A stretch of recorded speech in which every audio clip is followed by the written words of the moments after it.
Today, we're going to talk about purchasing your first ever rental property. What should you look for? How do you know if you found a good investment? And what do you need to do to avoid turning it into a money pit? For first time investors, there's many programs available, such as FHA funding, that can be used in order to purchase a rental property. Basically, government backed loans that require a much smaller down payment than if you were to purchase an investment property using an investment type of loan. You may only need to put down a few $1,000s in order to actually purchase the home. One important consideration is if you purchase a home using an FHA loan, you are required to live in the home for at least a year. If you already have a home that you're already living in and you're not planning on moving into the rental home, then a conventional mortgage where you may have 20% down, potentially if it was considered more of a commercial loan, you may end up having to go even as high as 40% down. And this is one of the reasons that so many people use the FHA option when financing their home. So what many beginning investors do is they will purchase a duplex, a triplex, or a fourplex, rent the property out to other people, have them pay their mortgage for them essentially. It gives you practice in managing properties. You can keep an eye on your tenants, make sure that there's no surprises, undisclosed pets, or things that can potentially cause a lot of damage to your property. And essentially what that does is it allows you to save up a down payment on your next rental home. Now, unless you have like mountains of cash laying around, one of the things that most of us are going to have to do is get a loan for our properties. One of the things that you really need to get a handle on right away is going to be your credit score. Simply stated, your credit score is going to be one of the most important things that determines exactly how profitable you can be in building your rental property portfolio. The lower your credit score is, the higher your interest rates are going to be and the less money that you can borrow. That means that you're going to have larger down payments, higher payments, and less profit on every dollar that you get in rent. That also means that your overall return on cash is going to be significantly lower. As a realtor, I can tell you one of the most important things that you can have is what's called a pre-approval or pre-qualification. Now, before you start looking at rental properties, it's really important that you go to a reputable mortgage broker or your local bank, partner yourself with a good, ethical local mortgage broker. They're going to be able to give you advice on things like making sure that your credit is in order, knowing exactly where your credit score needs to be, exactly what kind of properties that you qualify for. Now, they can do some basic pre-qualifications with doing some very light background on you. What that's going to do is it's going to tell you exactly how much money that you can borrow. A lot of times what you're going to find is in rental properties, the nicer the home is, the longer the tenants tend to stay, the more rent you can typically charge, and the more appreciation that you're going to realize in this home in the long term.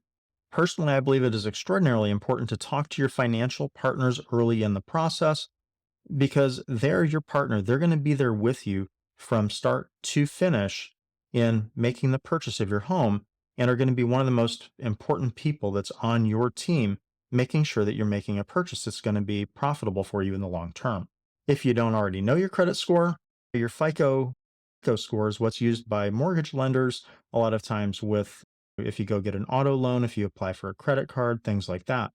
Now, the Vantage score through Credit Karma is useful if you're using it to track your credit score over time. That being said, if you have a 750 on your Credit Karma score, that doesn't mean when you go apply for a mortgage that they're going to view you as having a 750 score. You can actually get a pretty good idea what your FICO score is. One way is you can go online to the different credit bureaus like Experian and TransUnion.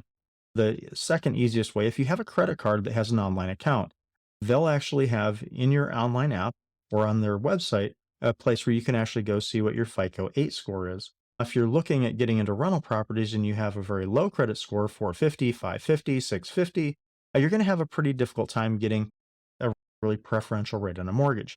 But you don't have to have a perfect score to qualify for a mortgage. A lot of times you can still qualify for things like those government-backed programs like FHA, VA, and things like that. Just because you feel like you may not have a super strong credit score doesn't mean that you shouldn't at least give it a try. Another reason that it is really important that you get your pre-qualification before you start looking at properties is If you're looking to really truly partner with a realtor, getting really that inside scoop that you really can't find on places like Zillow, you're going to need to have that pre approval. A realtor operates on a commission only basis. So basically, they can't really afford to spend a lot of time with you if they can't prove to themselves that you are a qualified buyer. Another reason that this is important is that if you are actually making an offer on a home, let's say you go out on the first day that you're looking at houses and you just get really lucky and you find the perfect home at the perfect price in the perfect neighborhood that will have a really fantastic return on investment. Whenever you're putting an offer in on a house, you need to always be aware that there's usually going to be multiple offers on that home. Some of them may be cash offers, some of them may be financing through a conventional mortgage, some of them may be financing through FHA or VA. Now, a buyer is going to take all of the offers that are submitted to them, and they're going to choose the one that is basically viewed the strongest in their opinion. They're going to look at a couple of factors. One, obviously, is your ability to financially finish the transaction. Another thing that they're going to look at very strongly is are you offering the most money? Are you able to actually finish the transaction? How many inspections are you going to be requiring? What other contingencies are you putting into the purchase of the home? And a lot of times, what your buyer is going to do is they may not always pick the highest bid. They're going to pick a relatively high bid that gives them a quick close and a very high likelihood that there's not going to be a major hangup that will prevent the home from selling. Another very important factor that you need to take into consideration is exactly what kind of a home do you want to purchase. Some real estate investors are really focused on the long term appreciation of the home, basically building some equity in the home and knowing that over a course of 5, 10, 15, 20, 30 years, that the home itself is going to appreciate in value. Other investors are looking for a very cash flow positive short term investment. So basically, what they may be looking for is a property that will cash flow immediately and give them a savings so that they can go on and purchase additional properties relatively quickly. Now, the other people are only looking for things like multifamily, apartment buildings, larger and larger scale properties. If you are looking to purchase a home that you're looking for, say, quick cash flow, one of the ways to do that is to purchase a very inexpensive home. You take less money down, your payment is going to be lower, and you may be able to collect quite a bit more rent than what your payment is.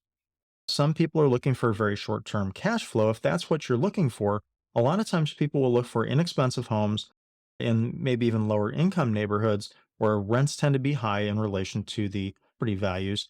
And a lot of times those homes will be rented out even through governmental programs like Section 8. Other investors are focused much more on the long term appreciation of their homes, and they may be more interested in investing in middle class or even upper class type homes, larger homes where maybe you're going to put a very large investment in the house. Instead of looking at a house that's 40 or $50,000, they may be looking at a home that is 400 or $500,000. Many times those homes are not going to be cash flow positive in the short term as much, but where they may be a much better return in the long term is if they appreciate at a greater rate. Now, I can't tell you which is the right path for you. I've had some customers that really enjoy working with the Section 8 market. They enjoy providing housing to underserved neighborhoods. They enjoy the fact that they can purchase a lot of these houses many times in a short period of time and really build a very large portfolio of investment properties. Other people really prefer to concentrate on a very small number of properties that are appreciating at a much higher value and that may be very easy to sell down the road if they ever need to cash out. Another thing that I think is very important is knowing what rents are going for in the area that you're investing in. Remember, when you're purchasing a rental property, this is an investment. So knowing the numbers is really probably the most important thing that you can do for yourself. You need to have a goal in mind financially, and you need to work your plan backwards from what your goal is. So, one of the key things you need to know is how much are rents going for in your area.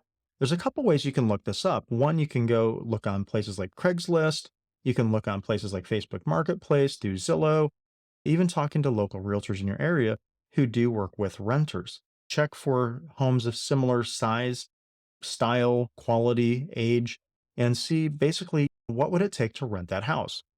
For instance, let's say that you find that rents in your area for a 1,000 square foot home is of $1,000 a month. Rents for a 2,000 square foot home are $2,000 a month. Then you basically can figure out that rent is going for about $1 per square foot. And any homes that you're looking at, if you're finding a 1,200 square foot home, 1,500 square foot home, 2,500 square foot home of similar like kind and quality to the other homes in the same neighborhood, you would be fairly confident in assuming that those homes may still follow that multiple. Another reason that it's very important to know what your rental rates are is you can't figure out what any of the other cash flow items are going to be prior to making an offer if you don't know what rents are going for in the area. One of the things that I think is hardest for a lot of newer investors is it's very easy to look at properties and fall in love with one and then find out that the numbers don't work and then you purchase the property anyways. One of the things that I think really separates investors from hobbyists is having that self discipline to not make the purchase when the numbers just don't work out. Investors will look at the houses, run the numbers, look at the worst case scenario, and only make the offer on the houses that make financial sense. Now, I'm going to take a look at an online rental calculator. This is going to give us a very good initial idea of what it might look like to invest in a rental property. Now, let's say we found a property that we really like. It's $100,000. We're able to do this at a 3% down payment because we're able to do a FHA mortgage. We have an interest rate of 5%. Let's up that to 7%. And we were able to get a 30-year mortgage on this home. $3,000 in closing cost and a property tax, $3,000, insurance, $1,000 a year, HOA fee, $1,200 per year. And we're also estimating that there may be some annual increases on each of these. Now, let's say that this particular house, that's a $100,000 house, and we're able to get $1,000 a month out of it in rent. And then we have a 3% annual increase built into that. Whenever you're doing your rental contracts with your tenants, you should always plan for rent increases. When it comes to vacancy rate, I feel like there's a tendency to be very overly optimistic about this. In my experience in rental houses, if you have really nice quality houses, decent middle class homes, people do tend to stay for a very long time. Your renter may get married, they may get divorced. At some point, the home is going to be vacant and it's going to need to be turned around. That means that you may have to do some cleanup, you may have to do some remodeling, things like that. And that's also going to be part of my expected maintenance cost over here. If I have that house for 20 years and have a renter in it, and I'm going to have a $20,000 turn on this house, basically refurbishing, that could account for my $2,000 a year right there. Now, the other thing it's important to account for is what is the value appreciation of the house? This particular model here is showing a 3%. I'm going to say that that's probably going to be a little bit on the low end. I'll just bump it up to 5%. Holding length, 20 years. Holding length should be, if you're doing rental houses, a very, very long time, 10, 15, 20, 30, 40 years to maximize that overall return on your investment, and then cash out at retirement or potentially pass the equity on to future generations. Now, for your 20 years that you have invested on this property, you have a rate of return of 7.89% per year. Your total profit when sold, $167,000. Cash on cash return is going to be 1,048.25%. You've made a very small investment into a $167,000 profit, $175,000 in rental income off this house, even though it was only a $100,000 house with a $1,000 per month initial rent, and a total net operating income of $76,000. Instead of a $100,000 house, we're looking at a $200,000 house. The down payment, 10%. Monthly rent on the $200,000 house, $2,500 per month. We're going to say that our repair cost, $5,000. And I did forget to mention the value after repairs. If you're making repairs that increase the value, like new carpets, new kitchen, that can actually positively impact the value of the home. This is going to be worth 210,000 after the repairs. Taxes are going to be higher on the $200,000 house. Let's say they're 6,000, and then insurance 1,200 per year. The value appreciation on this house, instead of being 5%, is going to be 8% because it's a little better house. It's worth twice as much to begin with. Now, if you look here, the difference between this house and the other one is we are $15,000 net operating income on year one. Total profit when sold, $886,000. Total cash on cash returns, 3,165%. Total rental income on this one was $689. Total net operating income on this was $404,000. A lot of people, when they're looking at rental properties, will gravitate towards very, very inexpensive homes. And then the problem with that is that you're losing out on that long-term return on investment. Do one more example. Let's say you have a $250,000 duplex. Monthly rent, each side is $1,500, $3,000 per month. And then what you'll notice is that you end up with almost $1.2 million in total profit when sold, 3,145% return on your initial cash, and $20,000 in net operating income. So basically, the more units you have under a single roof, typically the less your maintenance costs are per unit. You're only paying for one structure with 2 units in there.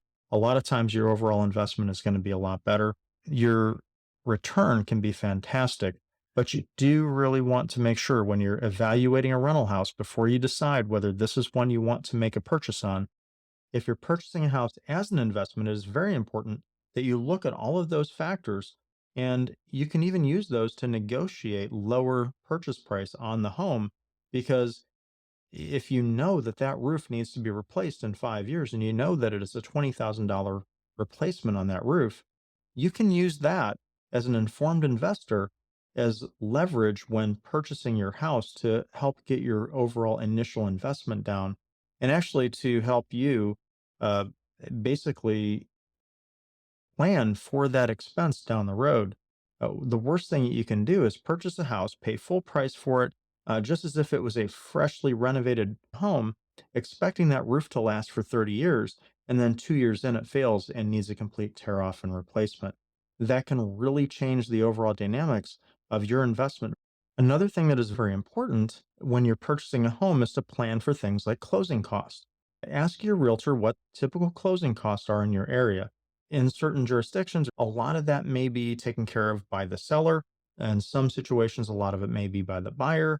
That can depend on what type of financing you're using and things like that. A conventional loan, a cash purchase, an FHA or VA loan, they all may have slightly different rules on exactly who pays how much of the purchase cost. If you may have, PMI insurance for your mortgage, those things you need to make sure that you're taking into consideration when making your purchase offer. Point of sale inspections. Most places, you'll have different inspections that need to be done. They're mandated by the municipality that your home is in, the county, or even the state. Some very common ones are if you're in a rural area, they may have septic inspections that need to be done prior to the home actually transferring. If you're in a more urban area where you have city water and sewers, a lot of times they'll have things like dye tests. So in some places, these kind of inspections are really simple. They'll drop a little bit of dye and run some water in a downspout, run some dye in the toilet. They go out by the street and then pull the cap off of the sewer out by the street, and they see if the red dye comes out in the pipe that it's supposed to, and the blue dye comes out in the pipe that it's supposed to. Now, in other places, and I've had this happen to a client of mine a few years ago who was selling a house that they had had for over 20 years as an investment property. When they purchased the house, they did the toilet and downspout type of tests. So in the 20 some years that they had the house, the code changed, and now all of the storm and sanitary sewers had to have cleanout pipes outside. And basically what that meant is that we couldn't get these homes through the point of sale without actually digging down to those sewers and installing the cleanout pipes. And it costs somewhere between $10,000 to $20,000 to dig them up, put the pipe in, and fill everything back in just so an inspector could come out, drop a few drops of dye in. Now, in some municipalities, point of sale inspections are going to be looking at things not just like sewers or drains. They may also be looking at things like, is the roof okay? Is there a leaky basement? Especially areas where they are trying to reinvigorate a neighborhood. They may have very strict point of sale inspections that are requiring a home, even if it is, 50, 60, 80, 100 years old, they may be requiring that home to be brought up to current code levels prior to making that sale. It is very important if you are purchasing to understand exactly who is responsible for bringing those items up to code.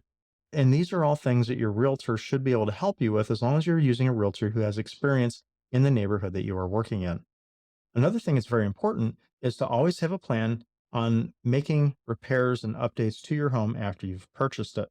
A lot of people purchase a home, expect to put it on the market and have somebody rent it and not put any money into it. And sometimes that can work out all right, but for the most part, that tends to be a fairly unrealistic idea. Houses are always changing. They're basically living things in many ways. Just because something was working fine the day that you had an inspection doesn't mean that it'll be fine a week later, a month later, 6 months later. Always plan on having additional repairs because time is money. Have a contractor ready, willing, and available to work on this home. The faster that you can get somebody scheduled on the job and out of that house, the faster that you can get it back on the market. Now that you've finished purchasing the home and renovating it, now you need to find a tenant. Basically, to do this, it's pretty straightforward. You can just take really good pictures of the home. I always recommend if you don't have a quality camera and where you have a wide angle lens where you can get bright, beautiful pictures of this house, hire a photographer that's experienced in doing real estate photos. The realtor you worked with may have somebody that they can recommend. One key thing in real estate is the prettier the pictures are, the faster that you get people in wanting to look at this house. If you have two homes for rent, one of them looks like an absolute gem in the pictures, the other one just looks kind of so. The one that looks beautiful in those pictures is going to get a lot more renters interested. The more renters that you have to choose from, the pickier that you can be in finding somebody that's going to be a good match for you to rent that home. It's very expensive to move people out, to evict them, to have to renovate this house after they move out. So I find it to be very, very important to make sure that you get a quality renter the first time. The more you have to choose from, the better. So really, really good pictures is really probably one of your number one priorities before you advertise the home. Next is where are you going to advertise it? I usually have had pretty good luck using places like Craigslist, Facebook Marketplace. As a realtor, I can put them in the local MLS. Then they go out on places like Zillow and realtor.com and basically, have additional realtors who are willing to help me find tenants. They'll be able to actually work with me. I'll pay them commission. Usually it's like 1 month of rent, something that's not too terrible in order to help get somebody in that house. And that's really a good way to get somebody in there quickly. Another thing that I cannot stress enough is it is extraordinarily important to screen your tenants. Now, before you screen your tenants, it's really important to understand your local laws and regulations. Number one, you do not want to go afoul of fair housing regulations. You want to make sure that you're not doing anything that can be construed as being discriminatory in any way, shape, or form. So the top two criteria that you're going to want to look for in a tenant is one, the ability to make their payments on time and regularly. You have a mortgage to pay on your home. It is extraordinarily important that your tenant is paying you on time. They can afford to pay the rent. Another reason that it is so important to screen your tenants is that the only thing more expensive than an unrented home is a home that's rented to a nightmare tenant. Another consideration is, of course, when you're doing your background screening, check with an attorney first, make sure that what you're doing is legal in your particular jurisdiction and that you're being compliant with any fair housing guidelines. Most landlords will do things like screen for creditworthiness, criminal background history, things like that. It's very important to make sure that they have a history of paying their bills, paying them on time, and especially paying their rent on time. So it's important that you do things like check references of prior landlords, maybe take a drive past the house to see if they're exhibiting a pride of ownership, so to speak, over the home that they have currently, and that you don't see things like 2 or 3 dogs that are undisclosed that they're going to try to sneak into your house. There's not a bunch of trash or junk in the yard, things that could come back to really harm your investment in the future. The bottom line here is At the end of the day, you want to make sure that you're bringing a tenant in that's going to treat your house like their home. Congratulations, you're the proud owner of a bouncing baby rental property. It's time to start collecting your rent, building equity, enjoying the tax benefits from being a landlord, and start looking for that next rental property. As you build equity, as you build appreciation in your house, so you're building equity two different ways. You're building it through the payments that you're making on your mortgage, you're building it through the appreciation of your property, and you're also getting tax benefits through things like depreciation. If you have a rental house and a primary house, or if you've done this as a duplex, you may be looking to purchase a new home for yourself. You can maybe rent the home that you're in now as you make the new purchase. As you build equity in your houses, a lot of people will borrow money out of those houses instead of selling them to create larger pools of cash to make other purchases down the road. There's a lot of tools that you have as a real estate owner and as an investor that allow you to accelerate the building of your own personal net worth. Don't forget to like and subscribe, and don't forget to hit that bell so that you get notified of any new videos we bring out. Make sure and leave a comment in the comments section. Share this on your social media. I'd love to have comments because if you have any questions, if you have additional information, something you think that I really got wrong or that I missed, let us know about it. Again, don't forget to share, comment, like, and subscribe, and thank you for watching.